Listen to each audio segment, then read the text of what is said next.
என் இனிய நண்பர்களுக்கு வணக்கம். நாம இன்னைக்கு என்ன கதை பார்க்க போறோம் அப்படின்னா, பொறுமையும் வைராக்கியமும் அப்படின்ற ஒரு சின்ன கதைய தான் நாம இன்னைக்கு பார்க்க போறோம்.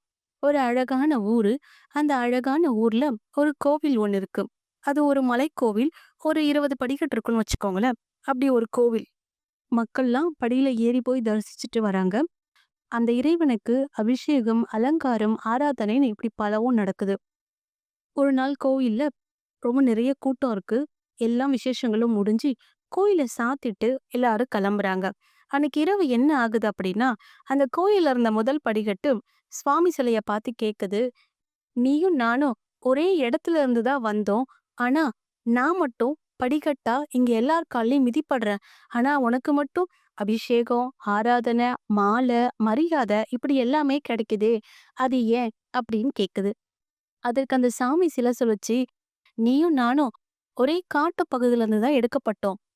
ஆனா, உன்னத்தான் முதல்ல அந்த சிற்பி தேர்ந்தெடுத்தான்.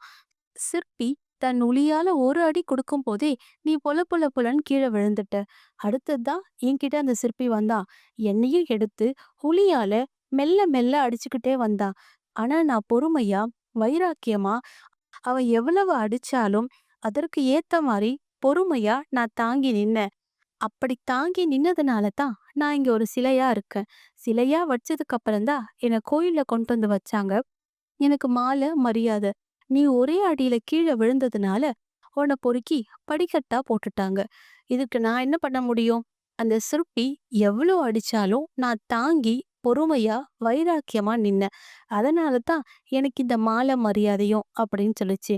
ஆம் நண்பர்களே, நாமும் சில நேரங்கள்ல நமக்கு வர கஷ்டத்த தாங்க முடியாம தவறான முடிவுகளையோ, இல்ல வாழ்க்கையில் எதுவுமே பண்ண முடியாதுன்ற சில சூழ்நிலைக்கு ஆளாகுறோம்.